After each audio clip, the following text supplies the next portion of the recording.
अस्सलाम वालेकुम जी, बहुत शुक्रिया रेहान अल्लाह वाला हमारे साथ मौजूद हैं डेरा गाज़ी ख़ान में। बड़ी मेहरबानी इनकी कि ये तशरीफ़ लाए। बहुत सी दिनों से मैं सोच रहा था कि किसी तरह इनसे मुलाकात की जाए। ये बड़े जो है पुरस्रार किस्म की शख्सियत हैं।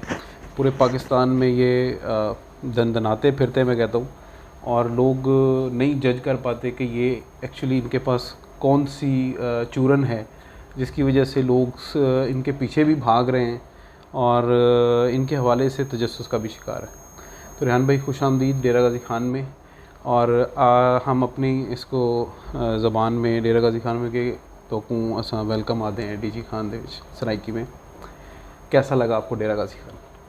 बहुत अच्छा, बहुत डेवलप्ड शहर है और मैं बहुत इम्प्रेस्ड हूँ कि यहाँ के लोग भी बहुत प्यारे हैं, स्वीट हैं, ठंडे हैं। गर्मी तो बहुत है लेकिन लोग अच्छे हैं और इंफ्रास्ट्रक्चर बहुत अच्छा है कंपेयर टू कराची इवन। अच्छा रेहान भाई, आपके मिशन के हवाले से स्पेशली जो नौजवान हैं वो कहते हैं कि हमें रेहान अल्लाह वाला से सीखना है, और वो कंफ्यूज होते हैं, आपको कंफ्यूज करते हैं। आपकी जो मेथडोलॉजी है उसको हमारे जो बाकी गुरु हैं जैसे सनी अली है या शाम है, तो जब मैं आपसे मिला हूँ तो मुझे लगा कि आपकी मेथडोलॉजी उनसे डिफरेंट है। तो आप मुझे अपने अंदाज से थोड़ा सा बताएं कि आपका जो मेथड है टीचिंग का, सिखाने का, वो बाकी हमारे जो ये गुरु हैं टेक्निकल, इनसे डिफरेंट कितना है और कैसे है? मैं ऑनेस्टली उनके ज़्यादा मुझे नहीं मालूम वो कैसे सिखाते, लेकिन हिशाम जो है वो इन जनरल फ्रीलांसिंग के लिए मशहूर है, राइट। सनी जो है वो अमेज़ॉन के लिए मशहूर है, लेकिन मैं समझता हूँ कि वो बच्चों की तरबियत पे काम करते हैं। नांडला जो है, तनवीर नांडला, वो एसईओ के लिए मशहूर है। मैं शायद किसी भी चीज़ के लिए मशहूर नहीं हूँ। मेरा लेकिन काम ये है कि आपका विज़न, आपकी कम्युनिकेशन को एक्सपैंड कर दें, और जब आप एक अच्छे इंसान बन जाते हैं इस दोनों चीज़ों की वजह से, आपकी जो रिस्क है वो खुल जाती है। आपको पता भी नहीं चलता कि आपके साथ क्या हुआ है और आपका रिस्क खुलना शुरू हो जाता है। लोगों के आपको अपॉर्चुनिटीज़ नज़र आना शुरू हो जाती है क्योंकि आपका कैनवस थोड़ा सा बड़ा हो जाता है। आप अपने छोटे से बबल से निकल के निस्बतन बड़े बबल में आ जाते हैं और लोगों के साथ इंटरेक्शन बढ़ जाता है। तो मैं सनी के एक टॉक में गया हुआ था, तो उसने भी कहा कि मैं भी यही रेकमेंड करता हूँ कि इंटरेक्शन लोगों से बढ़ाएं, लोगों से बातें करें। मैं भी यही करता हूँ, लेकिन क्योंकि पाकिस्तान में जो लोग रहते हैं उनको वीज़े के इश्यूज़ हैं, वो पासपोर्ट के इश्यूज़ हैं, बाहर नहीं जा सकते हैं, पैसों के इश्यूज़ हैं, तो इसलिए मैंने ये मेथड क्रिएट किया है कि आप सोशल मीडिया पे जाके इंटरेक्शन शुरू करें। और ज़्यादातर बच्चे, मुझे हैरानगी होती है कि उनको मैसेंजर भी सही तरह चलाना नहीं आता, फेसबुक भी सही तरह चलाना नहीं आता। तो इस छोटे से जो मेरा एक्सरसाइजेज़ होती हैं उसके नतीजे में उनको फेसबुक बेहतर तरीके से चलाना आ जाता है, उसकी प्रोफाइल की शक्ल ठीक हो जाती है और उनका दिमाग एक्सपैंड होना शुरू हो जाता है और उससे बहुत ज़्यादा फ़ायदा होता है, जिसका मेजॉरिटी ऑफ द टाइम उनको ख़ुद भी नहीं पता होता कि वो क्या फ़ायदा है। आज मैंने अपने ड्राइवर को मैं नॉर्मली नाश्ता अवॉइड करता हूँ, तो आज मैं रमाडा में ठहरा हुआ था, तो मेरा जो ड्राइवर है उसकी जो तनख्वाह है शायद 25,000 होगी, तो रमाडा का बूफे 2500 रुपये का है। तो मैंने उसको कहा कि वेटर को, उसको रिसेप्शनिस्ट को बता दी कि मैं नहीं खाऊंगा, मेरा ड्राइवर आएगा और वो खा लेगा। उसने जाया और बूफे किया वहाँ पर। तो मैंने उसको दोपहर को पूछा ड्राइव करते हुए, तुमने कुछ सीखा? कहते मैंने कुछ नहीं सीखा। अब उसको ये भी नहीं पता कि उसने क्या सीखा है, क्योंकि कभी किसी ने इस तरह से सिखाया नहीं है कि आओ जाओ और बूफे की खा कर आ जाओ। अब लोग क्या जाते हैं सफ़र, दुनिया घूम कर आते हैं, उन्होंने कहते हैं मैंने कुछ नहीं सीखा। एक्चुअली वो बहुत कुछ सीख के आए होते हैं।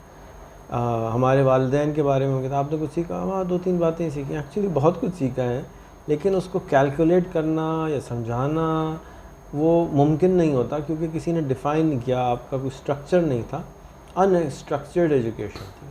तो मेरा भी स्ट्रक्चर जो है वो अनस्ट्रक्चर्ड फील होता है। एक्चुअली स्ट्रक्चर है, लेकिन उसका अंदर जो मकसद है वो कि आपकी इंटरेक्शन बढ़े, आपकी कम्युनिकेशन बढ़े, आपका एक्सपोजर बढ़े, जिसके नतीजे में, जैसे मिसाल के तौर पे मैं आपको से अगर मैं ईंटें उठाना रोज़ शुरू कर दूँ वहीं आधा 1 घंटे, उसके नतीजे में मसल बिल्ड होगा। तो अगर किसी को बोला जाए हो भाई तुम बीमार हो, चलो शुगर है तुम्हें, चलो जाओ सुबह से शाम तक ना ईंटें उठाया करो, तो क्या पागल है, डॉक्टर है, कैसे दवाई दो। तो अब उसका मेथड फ़र्क है, और क्योंकि वो बिल्कुल एक्सपोज नहीं है ईंटें उठाने से या जिम से, उसको पता नहीं है, तो वो यही कहेगा यार पागल डॉक्टर था, उसने कहा ईंटें उठाया करो सुबह शाम तक। तो मैं भी कुछ इसी किस्म का पागल डॉक्टर हूँ। अच्छा, एक आम तअस्सुर है, मैंने शुरू में मेरे भी जहन में सवाल था कि ये रेहान अल्लाह वाला जो है ये किसी प्रिविलेज बैकग्राउंड से हैं और ऑलरेडी सेटल्ड बिजनेसमैन है, इनको आमदन अपनी फ़िक्र नहीं है फैमिली की और ख़ुद की, तो इसलिए ये नए नए तजर्बे जो है वो करते रहते हैं।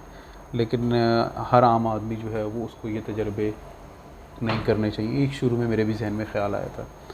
तो एक्चुअली आप अगर लोगों से शेयर करना चाहें, क्या वाकई आपकी जो सक्सेस है या अभी आप अपने आप को जिस लेवल पे समझते हैं उसमें कोई आपका प्रिविलेज बैकग्राउंड का रोल है, या आपकी अपनी स्ट्रगल जो है उसमें आपने कितना सीखा?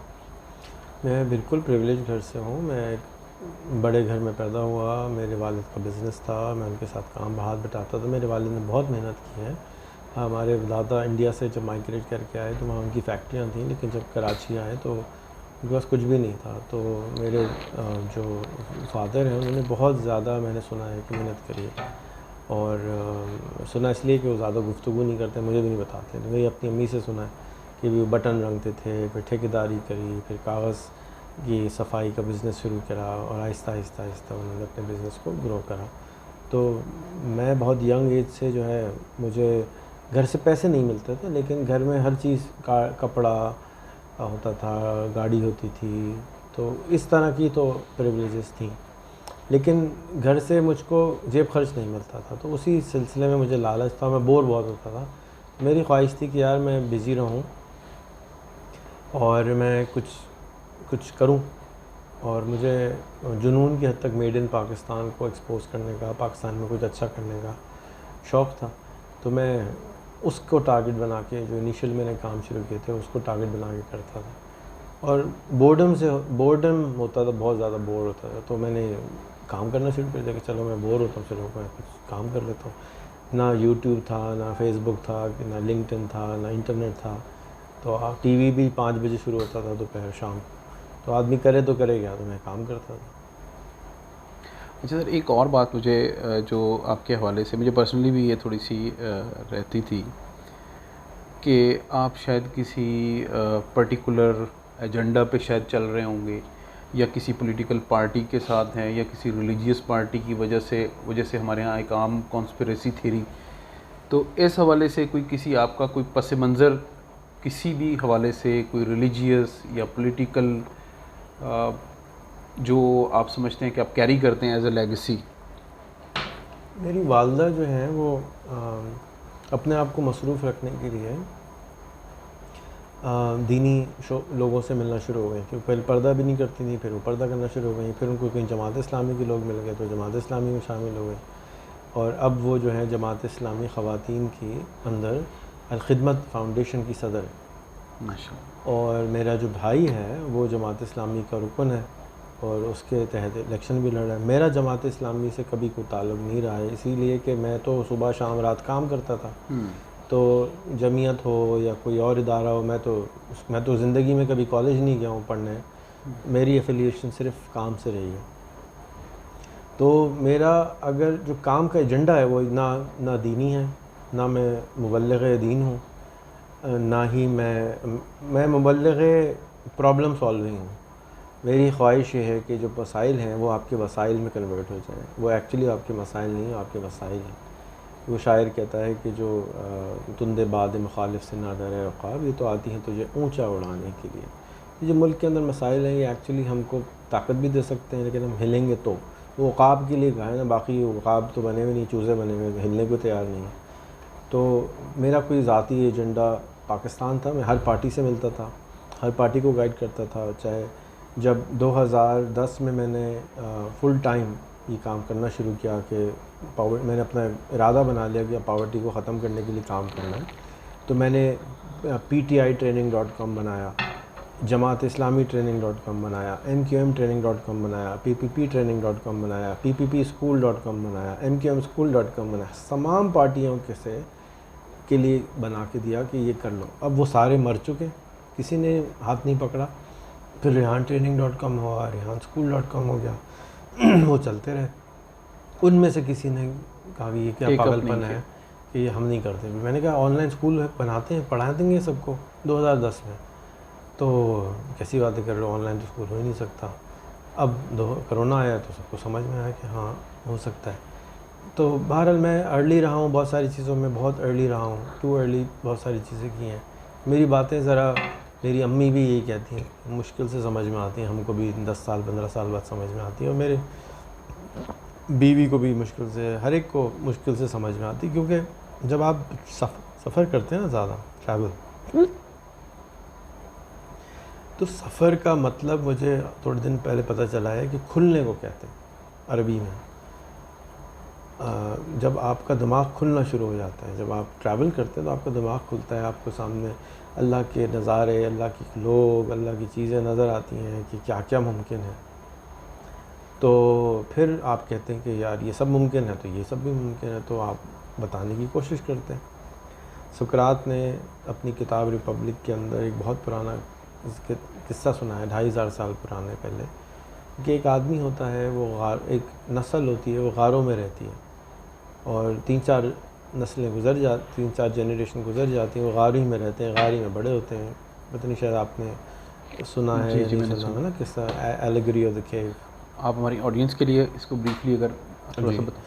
तो एक आदमी 4-5 जनरेशन, उन्होंने कभी सूरज नहीं देखा होता, उन्होंने हमेशा अंधेरा देखा होता है। एक सुराख होता है, तो सुराख में से रोशनी आती है, तो उसमें से चूहा गुजरता है, तो कहते हैं आज चूहे का गॉड गुजरा है यहाँ से, तो आज ऐसा दिन गुजरेगा। फिर लाइट के सामने से कोई बिल्ली गुजर जाती, तो आज बिल्ली गॉड गुजरी है। तो जो कुछ वो रिफ्लेक्शन देख रहे होते हैं, वो उसको कुछ 4-5 जनरेशन से मिथ्स बनना शुरू हो जाते हैं कि ये दुनिया ऐसे ही काम करती है, लेकिन उन्होंने कभी रोशनी नहीं देखी होती। तो उनमें से एक आदमी किसी तरह से गलती से बाहर निकल जाता है। तो 1 साल तक तो उसको समझ कुछ नहीं आता, क्योंकि रोशनी इतनी ज़्यादा होती है, उसकी तो आँखें भी काम नहीं करती हैं, उसकी रेटिना जो है वो रिकग्नाइज़ नहीं कर रही होती है। फिर उसको वो चूहा और बिल्ली और सांप और सब असली में नज़र आना शुरू हो जाते हैं। तो सर पीटता है कि यार ये थे जिनकी हम पूजा कर रहे थे।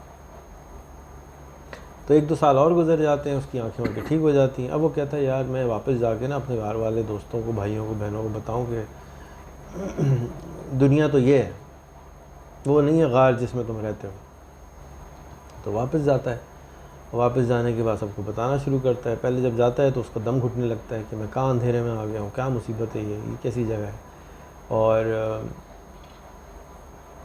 वो बड़ी मुश्किल से उसकी आंखें वापस एडजस्ट होती हैं, क्योंकि उसको कुछ नज़र ही नहीं आ रहा होता, इतना अंधेरा होता है वहाँ पर। फिर वो लोगों को पकड़ पकड़ के बताना शुरू करता है कि भाई ये दुनिया नहीं है, ये तुम कैसी बातें कर रहे हो, दुनिया तो वहाँ है, मेरे साथ चलो मैं दिखाता हूँ। तो लोग हंसने लगते हैं उस पर, उसको मजाक उड़ाने लगते हैं और आखिर में उसको मार देते हैं। तो सुकरात ये बताते हैं कि आपने लोगों को बताना ही नहीं है, आपने उनसे सवाल करना है और थोड़ा थोड़ा डोज देना है, और ये नहीं कि एकदम से बताना शुरू कर दो कि ऐसा है।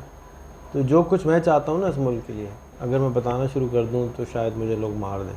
मैं चाहता हूँ कि हर आदमी $2-2 लाख कमाए। मैं 1 लाख रुपए कमाना नहीं चाहता, मैं चाहता हूँ कि हर आदमी $2-2 लाख कमाए, $5-5 लाख कमाए, $1 मिलियन कमाए। मैं चाहता हूँ कि इस मुल्क के अंदर रोड्स हों, मेट्रोज़ हों, किसी को काम ना करना पड़े, पैसिव अर्निंग्स हो। आइडियल जो दुनिया का बेस्ट मैंने दुनिया में स्वीडन में देखा है, नॉर्वे में देखा है, अमेरिका में देखा है, सिंगापुर में देखा है, जितनी बेस्ट चीज़ें मैंने दुनिया में देखी, मैं चाहता हूँ सारी इस मुल्क में हो।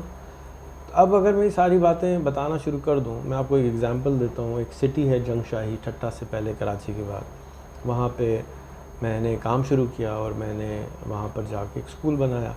और वहां पर जाके जब मैं स्कूल में जाके पहली दफ़ा दूसरी दफ़ा बैठा, लोगों ने मुझे मिले नहीं थे।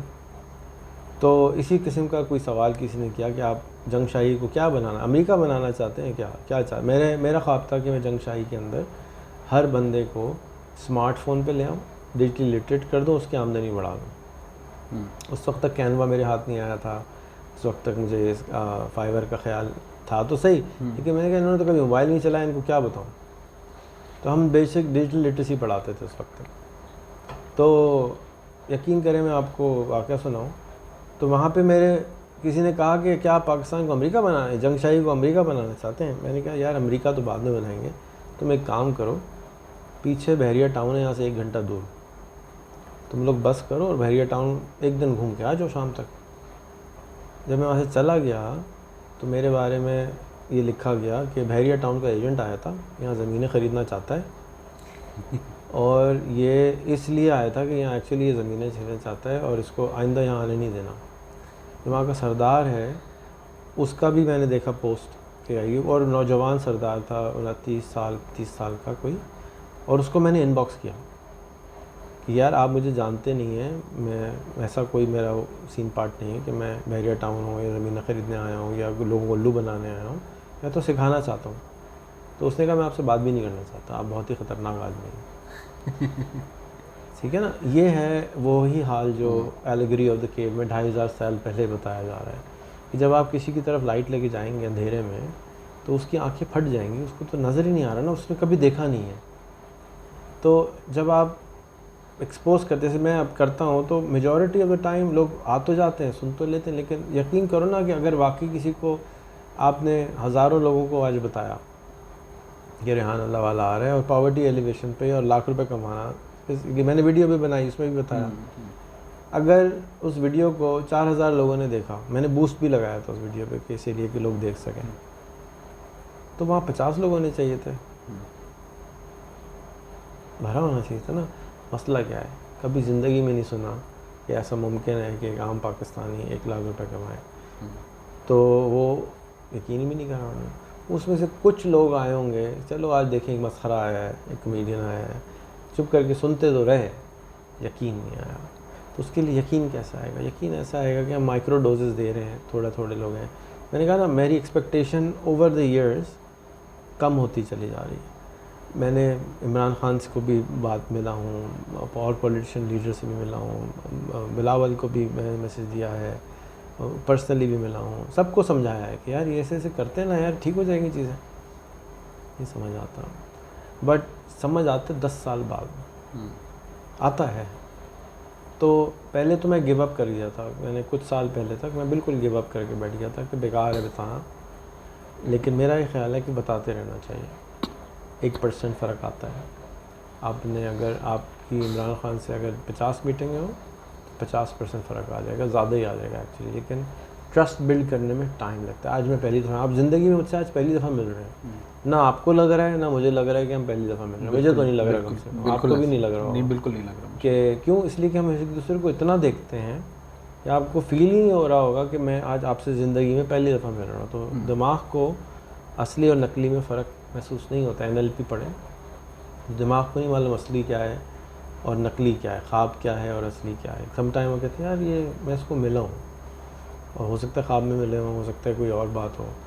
तो दुनिया बड़ी अजीब व गरीब सी जगह है और ट्रस्ट इज़ अ प्रॉब्लम। और हमारे लोग जले हुए हैं, हमारे लोग एहतियात कर जो है ना बहुत एक्सपोजर कम है, तो इसलिए मुझ पे शक करते हैं और बजाय शक करना भी चाहिए। अच्छा, इसमें मैं थोड़ा सा आपको काट रहा हूँ बात यहाँ पे, क्योंकि मैं भूल जाऊँगा, ये पॉइंट इससे रिलेटेड है।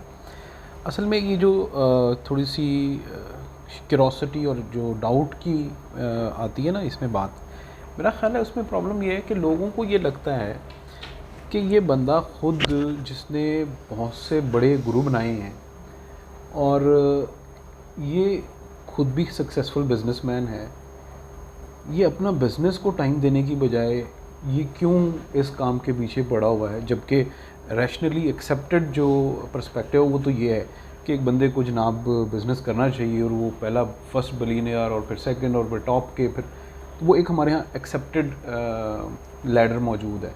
शायद एक रीज़न ये भी है डाउट की कि लोग आपको थोड़ा सा ये देखते हैं। तो मैं वो पूछना चाहूँगा कि मोटिवेशन क्या है? एक पर्सनल ग्रोथ की तो ख्वाहिश हर बंदे को होती है कि मैं जितना भी अमीर हूँ इससे भी ज़्यादा हो जाऊँ। तो आपने वो क्या सोचा कि मैं अब मज़ीद सिर्फ पर्सनल ग्रोथ में करने की बजाय लोगों को कनेक्ट करूं और उनको एम्पावर करूं? एक्चुअली ऐसा नहीं है, हकीकत ये नहीं है कि सारे लोग जो है ना वो 1 बिलियन के बाद 2 बिलियन, 2 के 4 बिलियन, 4 के बाद 8 बिलियन, ऐसा है नहीं। लेकिन क्योंकि हमारे माशरे में नज़र नहीं आते, हमारे पास वो पॉजिटिव डिविएंट नहीं है, हमारे पास वो रोल मॉडल्स नहीं हैं जो कि सारा काम छोड़ के मलंग बन के काम करना शुरू कर दें। एक्चुअली है, खुर्रम ज़ुबैरी एक और लड़का इसी तरह से है, वो अपना सारा बिजनेस का तबाह बर्बाद कर दिया उसने इस चक्कर में कि लोगों का भला हो जाए। एक वो है इंडस हॉस्पिटल जिन्होंने बनाया है, उस तक वो भी हैं, ईदी साहब भी हैं, बहुत सारे होंगे लोग। लेकिन जो चैलेंज है ना वो सामने नहीं आते, वो रियाकारी के अंदर इसको समझते हैं कि रियाकारी है। ओल्ड स्कूल थॉट यही है कि रियाकारी है, दिखावा है। आप जो भी लोग सिलिकन वैली गए हैं या स्वीडन गए हैं, मैं आपको रिक्वेस्ट करूंगा जो नहीं भी गए कि मास्लोज़ हायरार्की ऑफ नीड्स खोलें। आपने स्कूल में पढ़ी होगी या नहीं पढ़ी तो खोल के देखें। देखिए पढ़ी नहीं, मेरे नहीं गुजरी। सो मास्लो, इब्राहिम मास्लो साहब एक साहब थे, आज से कुछ 100 साल पहले, एक साइकोलॉजिस्ट थे। उन्होंने कुछ सैम्पलिंग करी 2000 लोग या 20,000 लोगों के साथ कि इंसान का इर्तिक़ा कैसे होता है। तो हम अगर आप उसको खोल के देखें हैं तो आप देखेंगे कि सबसे पहले हमारी बेसिक फिजियोलॉजिकल नीड्स पूरे होने ज़रूरी हैं। इंसान की फिजियोलॉजिकल उसने 7 स्टेजेस में डिवाइड किया है लाइफ को। सबसे पहले आपको अपनी फिजियोलॉजिकल, सेक्स, खाना पीना, रहना, ये पूरा शेल्टर, ठीक है, शेल्टर। अगला स्टेज है कि आपके अंदर सिक्योरिटी आना है, आपको और कुछ चीज़ें हैं वो आनी है, ये भी पूरा हो गया। उसके बाद स्टेज में आप अगले स्टेज में आते हैं, वहाँ पे आपको इंटीमेसी चाहिए, दोस्त चाहिए, जान पहचान चाहिए, ये भी पूरा हो गया। उसके बाद आपको थोड़ा सा शौका शाकी चाहिए, लोगों का रिकग्निशन चाहिए, ये भी पूरा हो गया। इसके बाद आप जाके आपके अंदर क्रिएटिविटी पैदा होना शुरू होती है, आपके अंदर ट्रूथफुलनेस पैदा होना शुरू, ये सब के बाद आपके अंदर ट्रूथफुलनेस आती है, आपके अंदर अब चीज़ें और आती हैं। ये भी जब हो जाती है उसके बाद आखिरी लेवल है जहाँ पे आप जो है अपने एक्चुअल पर्पस ऑफ लाइफ की तरफ जाना शुरू होते हैं। मोर स्पिरिचुअल और मोर नॉट नेसेसरीली स्पिरिचुअल, लेकिन बट आपकी, क्योंकि देखो अगर किसी के पास पैसा हो और सब कुछ कर चुका हो ना, तो या तो वो बीमार है कि वो अभी भी पैसा कमा रहा है, या उसके अंदर ग्रीड कुछ ज़्यादा ही है, या तो उसका एक्सपोजर शायद कम है। आपको लगता है कि जिनके पास बहुत पैसा है ना वो ख़राब लोग हैं, क्योंकि आप उनसे मिलते नहीं हैं। जिनके आप बिल गेट्स को ले लीजिए, बिल गेट्स को क्या आफत पड़ी थी कि 10 साल पहले रिटायर हो जाता, अपनी फाउंडेशन बनाता, सारे बुजुर्गों में पैसे बांटता फिरता। फिर ज़ुकरबर्ग को क्या पड़ी थी कि 99% वेल्थ अपनी बांट दी, है ना, $990 बिलियन बांट दिए। किस कुत्ते ने काटा था उसको कि भाई तुम पागल हो, तुमने सारी अपनी वेल्थ ही बांट दी। फिर जो बाबा जी हैं, क्या नाम है उनका, मेरे बफे, वॉरेन बफे साहब हैं, उन्होंने अपनी 90% वेल्थ बांट दी। कोई पागल कुत्ते ने काटा था उन्हें, पैसे और सारी उम्र कमाया और आखिर में बांट दिया। तो हमारे मुल्क में क्योंकि नज़र नहीं आ रहा इस तरह के लोग, तो आप समझते हैं कि ऐसे लोग होते नहीं हैं, बहुत लोग हैं ऐसे, और आपके फिजियोलॉजिकल नीड्स में उलझे हुए हैं। आप अभी इर्तिक़ा के बिल्कुल नीचे वाले हम मसाइल में फंसे हुए हैं।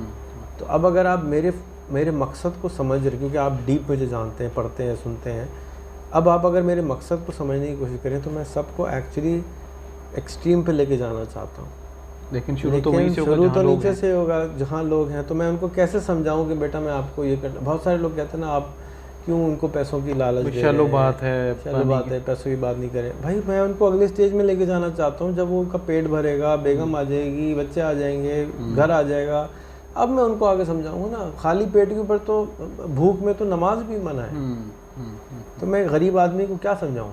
बिल्कुल सही। वो समझ जी कर देगा, उसके अंदर कुछ नहीं जा रहा है, वो सब ज़ाया हो रहा है, मेहनत मेरी ज़ाया हो रही है। तो इसलिए उसको समझाना ही बेकार है मेरे हिसाब से। आप करते रहें, और कितने लाख मौलवी होंगे इस मुल्क में, तबलीगी होंगे, कितने लाख होंगे ना। बिल्कुल सारे अल्लाह की तरफ दावत दे रहे हैं, तो एक आदमी को रिस्क की तरफ भी दावत देने दें, क्या हर्ज है। उनको अपना काम करने दें। भाई मैं हो सकता है उसकी वजह से जहन्नम में जाऊँ, तो भाई मैं जाऊँगा, आप क्यों परेशान हो रहे हैं। बिल्कुल सही।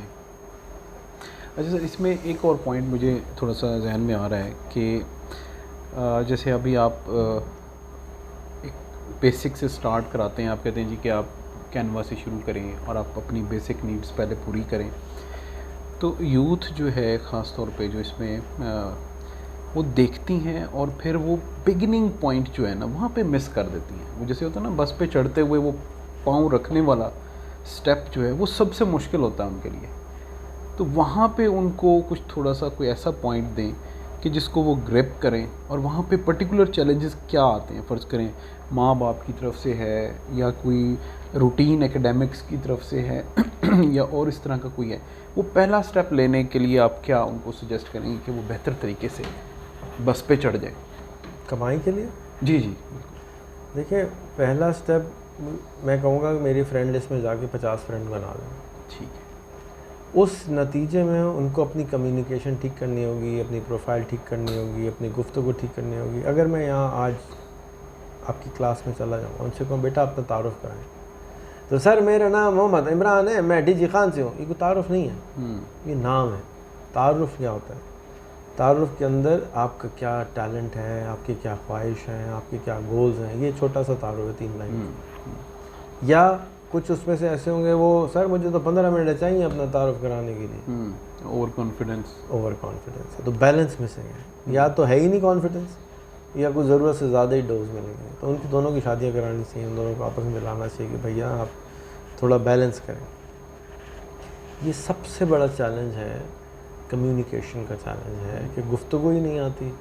कस्टमर आपको, एक साहब ने मुझे प्राउडली बताने लगे कि अच्छे आदमी हैं कि मैं अपवर्क पे गया या फाइवर पे गया, मुझे उन्होंने कहा 1 पेजर का मुझे आप प्रपोज़ल बना दें या कॉन्ट्रैक्ट बना दें। मैंने 15 पेज का उनको कॉन्ट्रैक्ट बना के भेज दिया और वो बड़ा खुश, लेकिन आइंदा उसने मुझे काम नहीं दिया। मैंने कहा वो खुश नहीं था, उसने आपको दिल रखने के लिए आपको खुश कह दिया। वो आपसे मांग रहा है 1 पेज का कॉन्ट्रैक्ट, आप 15 पेज का क्यों बना रहे हो मेरी जान? तो ये अब अपनी अकल झाड़ दे रहे हैं ना।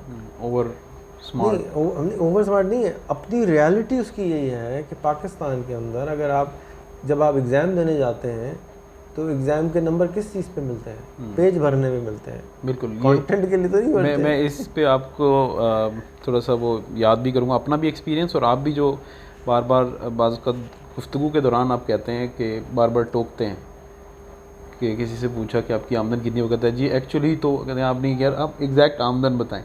तो हम जो फ्रेम है क्वेश्चन को फ्रेम नहीं कर पाते कि मेरे से एग्जैक्टली क्या पूछा गया है या इस वक्त एग्जैक्टली मेरा क्या चैलेंज है। नहीं है ना। हाँ। देखो, हम अपने हर आदमी अपनी रियलिटी के हिसाब से सवाल और जवाब करता है। 99% लोग मुझसे मिलने आते हैं, सर आपका सफ़र अच्छा गुजरा, कोई तकलीफ़ तो नहीं है? भाई आपने मेरी टांगें दबानी है, मेरे सफ़र से आपको क्या फ़र्क पड़ेगा? आप ठीक है भाई, आपके सामने साबुत ठीक बैठा हुआ तो ठीक है आपकी सब। अब लेकिन ये क्या है, रूटीन सवाल है। कैसे पूछ सकता है कि सर मैं आपसे, मुझे काम है, मुझे आप हेल्प कर सकते हैं? ये बड़ा मुश्किल है कि रूटीन को आप तोड़ दें। अब आप कैनवा पे जा रहे हैं, आप फाइवर पे जा रहे हैं, कस्टमर आपका सिलिकॉन वैली में बैठा हुआ है, वो साला घंटे के जो है मिनिमम $250 बनाता है। आप जो है महीने के $250 नहीं बनाते। आप उसके साथ लगे पड़े हैं, सर आप ठीक हैं, सब खैरियत है। भाई उसका टाइम नहीं ज़ाया करो, वो टू द पॉइंट काम करने का आदत है, वो कम भी नहीं ज़्यादा भी नहीं। उसको एक ख़ास गुफ्तगू लैंग्वेज के अंदर आपने कॉन्वर्सेशन करनी है, वो आपको पता ही नहीं है क्योंकि आप उस कल्चर में कभी गए नहीं हैं, आपने उस कल्चर में रहे नहीं हैं, तो इसलिए वो कम्युनिकेट ही नहीं कर पाता है, वो रिलेट ही नहीं कर पाता है, इसलिए उसको काम नहीं मिलता है। क्योंकि अगर एक कराची का लड़का डीजी खान में आ जाए या डीजी खान का लड़का कराची चले जाए, छोड़ो अमेरिका को, तो आपस में जब तक कल्चर नहीं समझेगा एडजस्ट होते हुए टाइम लगेगा उनको। उसको 2-3 महीने तो कराची समझने में चाहिए और डीजी कराची वाले को 2-3 महीने डीजी खान लगाने में चाहिए। आप मुझसे सुबह से मिल रहे हैं, देखिए मैं अपने एक्सेंट तक को चेंज कर देता हूँ आप लोगों से बात करते हुए कि जी मैं थोड़ा सा सराई की एक्सेंट घुसाता हूँ बीच में, हालांकि मुझे नहीं आती, लेकिन मैं उसके अंदर अल्फाज को खींचता हूँ, मुझे थोड़ा थोड़ा तो आइडिया है ना भाई। राइट। तो ये कैसे आता है? इसलिए आता है कि आप, जब मैं एक्सपीरियंस करता हूँ, ज़्यादा लोगों से मिलता हूँ, तो मेरे अंदर अडेप्टिवनेस आ जाती है, मुझे शर्म नहीं आती उसकी तरह बात करते हुए। ज़्यादातर लोगों को तो शर्म आ रही होती, कभी किया नहीं है। मुस्कुरा नहीं पाते, छोटी सी बात है ना, सेल्फी खींचो तो लोग परेशान हो जाते हैं कि आप देखें ना कितने टाइट है फेस, ऐसे ही रहना, फर्म से सख्त सख्त है ना, उसको सही समझते हैं, तो गलत थोड़ी है। We have to meet them where they are. तो 50 फ्रेंड बनाने के नतीजे में क्या होता है कि उसको 50 फ्रेंड ही नहीं बनते हैं, तो वो थक के वापस आ जाता है। कोई एक्सेप्ट ही नहीं करता, एक्सेप्ट ही नहीं करता। सर ये क्या काम दिया आपने, तो अजीब सा काम है, कोई मेरी फ्रेंड रिक्वेस्ट नहीं एक्सेप्ट करा। मैंने कहा मैं एक मैसेज मेरे पास कैन मैसेजेस, मैं कहता हूँ ये बताओ कि तुम्हारी प्रोफाइल जैसी प्रोफाइल से तुम्हें मैसेज आए तो तुम एक्सेप्ट करोगे? सर नहीं, तो फिर तुम्हें क्यों ऐड करेगा अल्लाह के बंदे को? जब तुम्हारी शक्ल ही नहीं ऐसी बंदे बनाई कि तुम खुद अपने आप को एक्सेप्ट करो, तो दूसरा तुम्हें कैसे एक्सेप्ट करेगा? एग्जैक्टली। तो फिर भाई ये किताब पढ़ो, ये वीडियो देखो। अब 80% लोग कट जाते हैं, जब तक काम करने के टाइम पे भाग जाते हैं। तो वो अगर एक आदमी ये छोटा सा काम नहीं कर सकता तो मैं उसको बड़ा काम कैसे सिखाऊं? आप कहते रहे मुझे कि यार डायरेक्ट सिखाओ, भाई मैं डायरेक्ट ही तो सिखा रहा हूँ तुम्हें। मैं तुम्हें वो एबिलिटी दे रहा हूँ कि तुमको जो मैं बात बता रहा हूँ तुम्हें समझ आ जाए।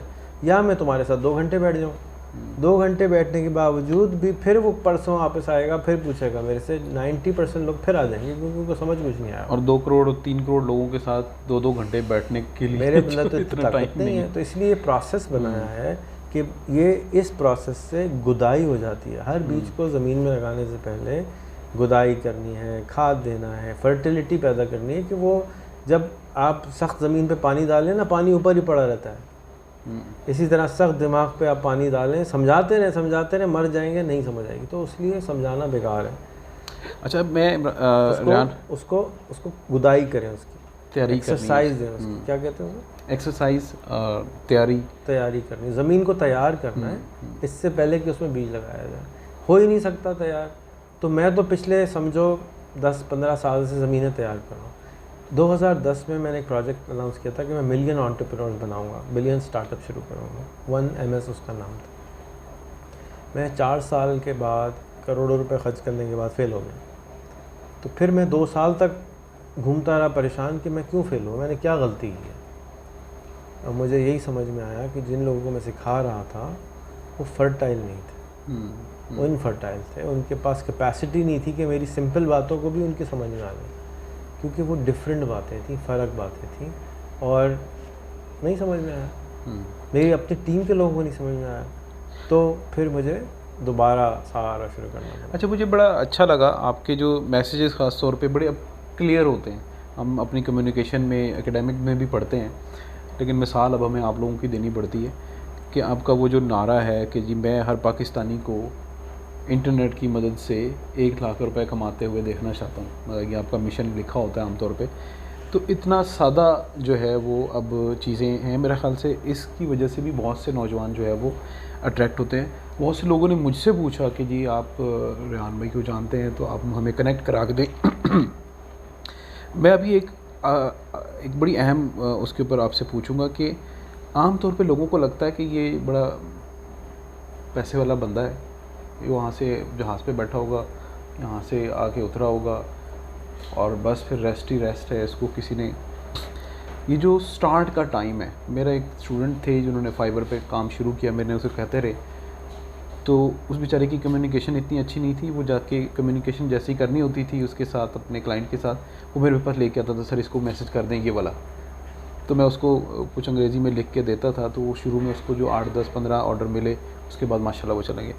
अभी लोगों को ये लगता है कि आप बड़े आसानी से बैठे हुए हैं, हालांकि जो शुरू में मेहनत करनी पड़ती है, जो आपको टाइम देना पड़ता है। मैं सुबह से आज आपके साथ हूँ, यकीन माने मुझे लग रहा है कि मेरी बस हो गई है, लेकिन आप जिस तरीके से सुबह से आज अभी तक, रात के हम आधी रात हो गई है, तो इस जो पैशन के लिए, इस एनर्जी को अपलिफ्ट करने के लिए नौजवानों में नहीं नज़र आती हमें। इस पे थोड़ा सा कुछ हमें अपने अंदाज से बताएं कि ये एनर्जी आप किस तरह से करें इसको। कुछ कमा भी नहीं रहे, वेले भी फिर रहे हैं और फिर भी एनर्जी नहीं आ रही कि हम कुछ कर लें। मैं डिसएग्री करूँगा कि उनमें एनर्जी नहीं है। आप नाइट पैकेजेस देख लें, सब बच्चे लगे हुए हैं और बातें कर रहे हैं, फ़ोन पे बातें कर रहे हैं। उनको उस लड़की से या लड़के से बात करने में क्या आता है? हैप्पीनेस, एंजॉय कर रहे हैं, मज़ा आता है ना। आपको हैप्पीनेस के हार्मोन को क्या कहते हैं? डोपामिन का इंजेक्शन मिल रहा नहीं है। हम जो बातें बता रहे हैं उससे उनको डोपामिन भी नहीं मिल रही। अभी मैं यहाँ पे अगर चटखारेदार बातें करूँ, मज़ाहिया बातें करूँ, लड़कियों की बातें करूँ, तो चटखारे आना शुरू हो जाएंगे। हमारे पास कुछ टर्म्स ऐसे वर्ड्स हैं, मैंने शादी, बिरयानी, मैं आप देखें ना, मैं बिल्कुल सादा अल्फाज इस्तेमाल करता हूँ। उसकी वजह यही है कि मैंने इतने साल बातें कर करके ये सीखा कि जिससे आप बात कर रहे हैं, अगर उसके साथ उसके एग्जाम्पल ही उसको समझ में नहीं आई कि आप, अब मैं यहाँ पे आके मैकडॉनल्ड्स की बात करूँ जहाँ मैकडॉनल्ड्स ही नहीं है, तो कैसे समझ में आएगी किसी को बात, रिलेट नहीं कर सकता। मैं यहाँ पे आके ऊबर करीम और फूड पांडा की बात करूँ, समझ नहीं आएगी। कराची में आज से जब ऊबर नहीं लॉन्च हुआ था, समझो 5 साल पहले की बात होगी, मैंने एक ऐप बनाई nai.pk, नाई घर पे आ जाएगा आपके, क्योंकि मैं समझता था कि नाई बड़ा प्रॉब्लम है मेरा, मैं उसको सॉल्व करना चाहता हूँ। मैंने डिले करवाया, यार इसको 2 साल डिले कर दो प्रोजेक्ट, आज तक मैं नहीं कर सका। क्यों? मुझे पता चला कि ऊबर आने वाला है, करीम आने वाला है, तो मैं कह रहे करीम आने दो, मार्केट होने दो, लोगों को समझ में आना शुरू होगा करीम कैसे काम करता है, तो हम ये बताएंगे जी हम बना रहे हैं करीम फॉर नाई। आसान हो गया समझाना। अभी किसी ने ज़िंदगी में कोई ऐप, ऊबर जो ऐप है ना, वही एग्जैक्ट ऐप मैंने बनाई थी आज से 10 साल पहले। ऊबर के आने से 4 साल पहले मैं बना चुका था, उसका नाम था Cabby.us, वेबसाइट है आज भी, आप यूट्यूब पे जाके उसकी वीडियो भी देख सकते हैं कि मेरा कॉन्सेप्ट क्या था। मैं मलेशिया में रहता था, वहाँ पे गाड़ी नहीं आती थी, उस वक्त एंड्रॉयड फ़ोन ही नहीं होता था, तो मैंने वेबसाइट बनवाई, ऐप बनवाई, यकीन करो 1.5 साल तक मेरे प्रोग्रामर को ही नहीं समझ आया मैं बनाना क्या चाहता। ठीक है, तो अब क्यों नहीं समझ आया उसको? इसलिए कि उसने कभी ज़िंदगी में ऐसी कोई चीज़ नहीं देखी थी, ना उसने ज़रूरत से बाहर गया था, उसका विज़न ही इतना कमज़ोर था कि उसको मेरी बात अंदर ही नहीं जा रही थी। जब मैं आपको समझाना चाह रहा हूँ कि अनफॉर्चुनेटली हम गरीब इसलिए हैं कि हमारा विज़न, हमारा एक्सपोजर कम है। जब आपका एक्सपोजर बढ़ना शुरू होगा, जब आप अपने ऊपर इन्वेस्ट करना शुरू करेंगे, बाहर कोर्सेज़ आप देखते हैं लोग बेचते हैं $2,500 का कोर्स, $10,000 का कोर्स, एक यूनिवर्सिटी है सिंगुलैरिटी यूनिवर्सिटी, वहाँ 3 महीने के $35,000 चार्ज होते हैं, 3-4 दिन की क्लास होती है। मैं तो सोच के डर जाता हूँ, क्योंकि इतना इन्वेस्टमेंट हम आप लोग अपने ऊपर नहीं करते हैं। लेकिन जो $35,000 अपने ऊपर इन्वेस्ट कर रहा है, पागल थोड़ी है, वो इन्वेस्ट कर रहा है उससे 10 गुना कमाने के लिए, तब आ जाएगा वो। हम क्योंकि अपने ऊपर इन्वेस्ट ही नहीं कर रहे हैं, हम तो हर जगह दमड़ी बचाने के लिए लगे रहते हैं। आज किसी से बात हो रही थी ना, तो हम जिमखाना में थे, डीजी खान में, तो फ्रीलांसर के लिए सस्ता कर दें क्योंकि हमारी आदत है पैसे बचाने की। जब तक हम पैसे कम ना कराएं, बार्गेन ना करें, हमारा खाना हज़म नहीं होता, राइट।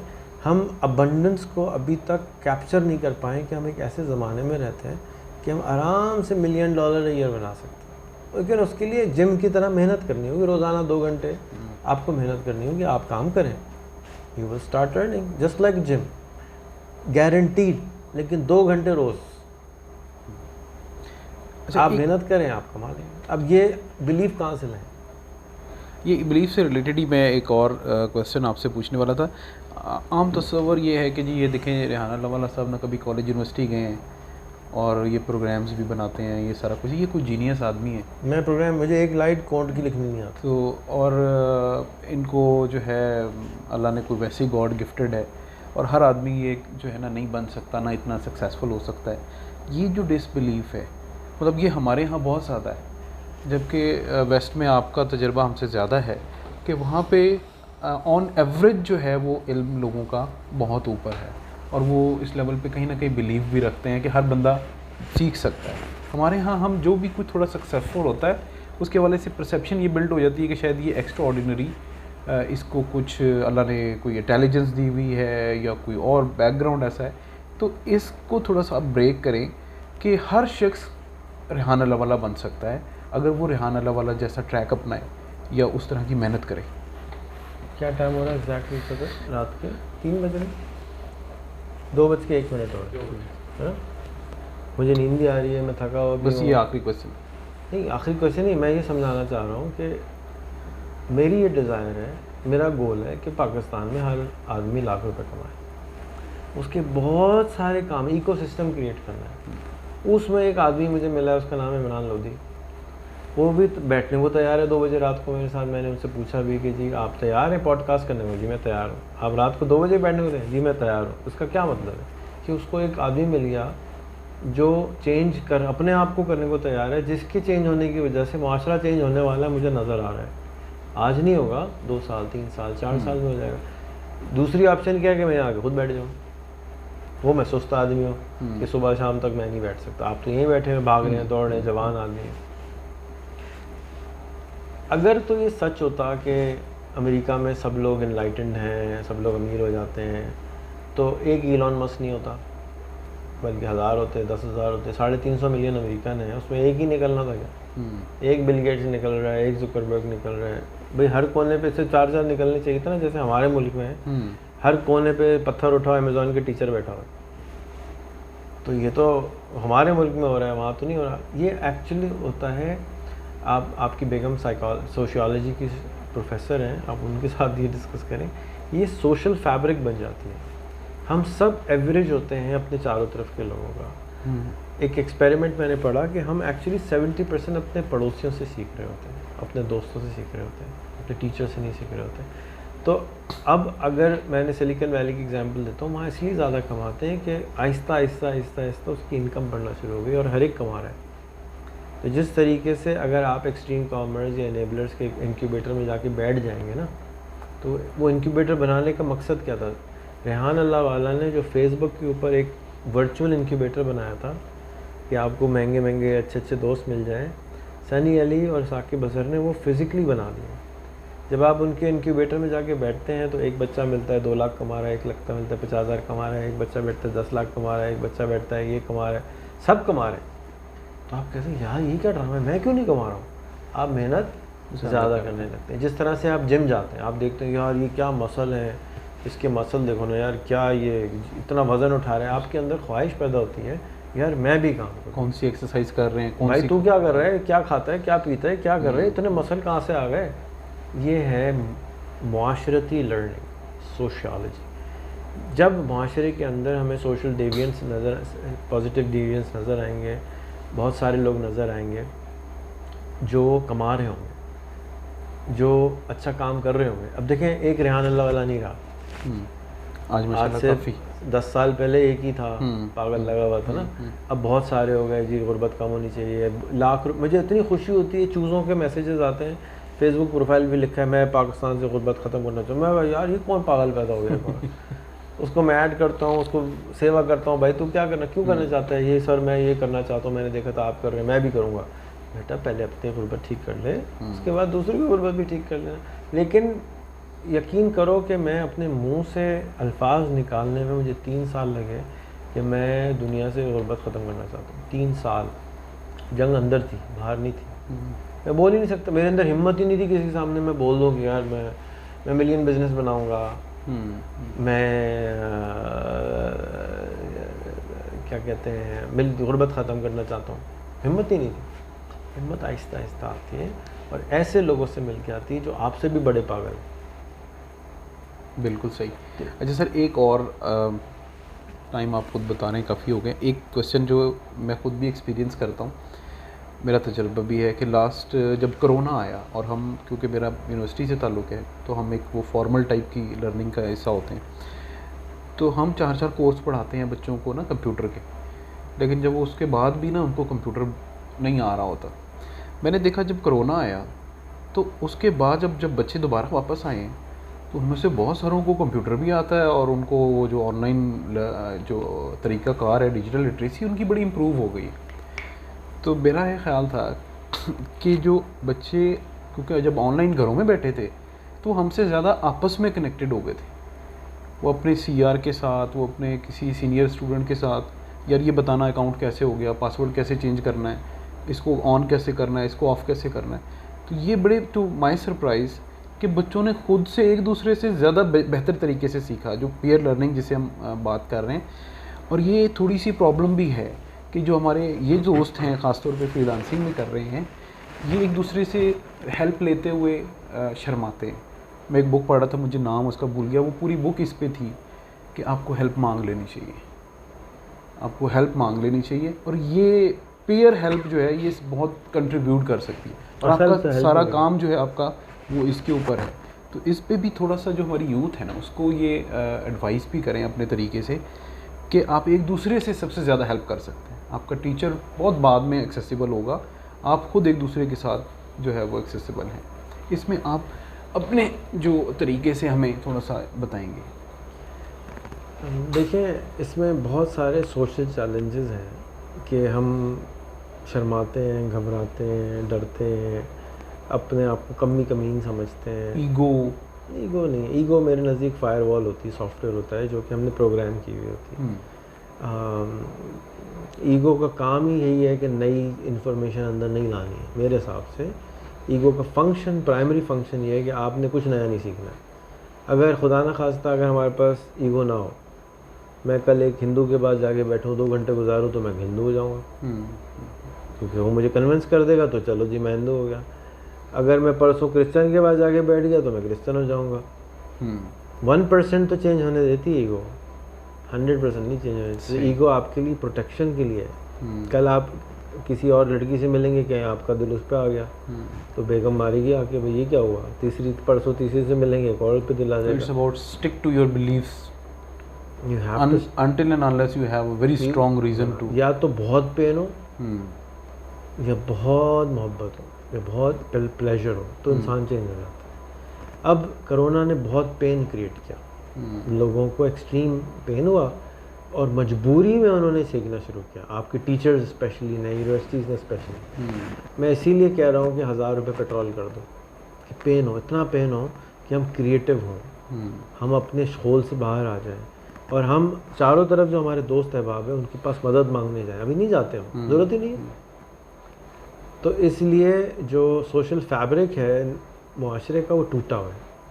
और ये जो पाकिस्तान है ना, इसकी प्रॉब्लम टेक्निकल नहीं है, हम टेक्निकली बहुत स्ट्रॉन्ग हैं। इसकी प्रॉब्लम सोशल है।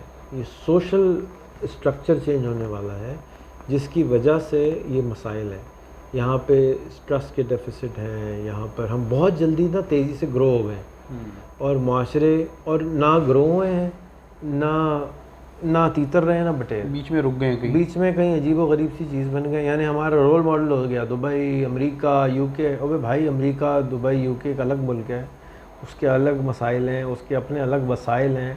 आप कंपेयर करते हैं अमेरिका से, बैठे आप टंडू आदम हैं, तो कैसे होगा? ओवरनाइट थोड़ी चेंज हो गया था अमेरिका, टुक टाइम, रियलिटीज़ पे काम करना। तो आप जब भी वॉर आती है उसके बाद हमेशा से जो है ना नई ब्रीड आती है, तो हमें डिक्लेयर करना चाहिए इमरजेंसी। और अगर हमारे पास सेंसिबल लीडर्स हों, और नहीं है तो अपने ऊपर खुद ही इमरजेंसी नाफिज करें कि हम समझ लें कि आज से पेट्रोल 1000 रुपये हो गया, हम समझ लें कि आज से 100 रुपये वाट यूनिट हो गया है बिजली का, तो हम सोलर पे जाएं। आप सब ये ना देखें, हम इस वक्त इस कमरे में हैं, 1 लाख से ज़्यादा नहीं, 2.5 लाख का टीवी लगा हुआ है, 1.5 लाख का एयर कंडीशनर लगा हुआ है। 5 लाख रुपए में आपका घर टोटल सोलर पे हो सकता है, बल्कि 10 लाख में तो आप जो है बिजली बेचना शुरू कर सकते हैं। लेकिन प्रायोरिटी नहीं है असल। अच्छा, शादी अगर किसी की होती है तो आप देखें ना, शादी पे 50 लाख खर्च कर देते और घर में सोलर नहीं लगाते, या गली के बाहर को सफाई नहीं करते। तो प्रायोरिटीज़ जो है ना वो थोड़ी सी फ़र्क है। तो हमें अपनी प्रायोरिटी को सोशली इंजीनियरिंग की ज़रूरत है, कि हम सोशली इंजीनियर करें कि हमारे एक्चुअल मसाइल क्या हैं। लेकिन उसके लिए कंसेंसस चाहिए, आर्मी का, ब्यूरोक्रेसी का, पॉलिटिशियंस का, अवाम का। तो ये एक साइकिल है, और ये स्लो साइकिल है। चेंज जो है ना वो अनटिल एंड अनलेस की इमरजेंसी हो जाए। अगर कल वॉर हो जाए पाकिस्तान में और इंडिया तेजी से चीज़ें जो हैं वो तो सारे पाकिस्तान यूनाइट हो जाएगा ना। अगर फर्स्ट को शिया सुन्नी फसाद हो रहा है, आगे से जंग हो जाए, तो सारे यूनाइट हो जाएंगे। अगर कल एलियन आ जाए तो सारे दुनिया के जितने लोग हैं सब यूनाइट हो जाएंगे अगेंस्ट द एलियंस। इस वक्त दुनिया, इंसान अपने आप को दूसरे इंसानों से बचाने के लिए एक साल में $2000 बिलियन ईयर खर्च करती है। कितने? 2000 बिलियन डॉलर, $2 ट्रिलियन ईयर हमारा इंसानों का अपने आप को दूसरे इंसानों से बचाने का बजट है। हम क्या बचाते हैं? अपनी आइडियोलॉजी, अपनी सोच, बस। और तो कुछ भी नहीं कहते। अगर कोई हमला कर भी, आज के ज़माने में अगर कोई हमला करे, स्लेब तो बनाते नहीं सकते हम, गया ज़माना हो, तो अपनी आइडियोलॉजी इम्पोज करते हैं ना, जाके कि जी मेरा सही हो। या रशिया ने इम्पोज कर दिया कि जी आप जुल्म कर रहे हैं उनके ऊपर, तो हम पहुंच जाए, हम आगे डिफेंड करने, क्या आइडियोलॉजी इम्पोज कर रहे हैं ना, बस अपने ख्यालात, ये ख्यालात की पूरी जंग हो रही है।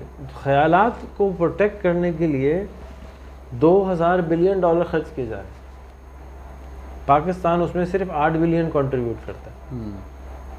पूरी दुनिया 1992 बिलियन डॉलर ये खर्च कर रही है, पाकिस्तान तो बेचारा पिद्दी का शोरबा भी नहीं है, इतनी बड़ी आर्मी है लेकिन फिर भी इतना खर्चा नहीं है हमारा।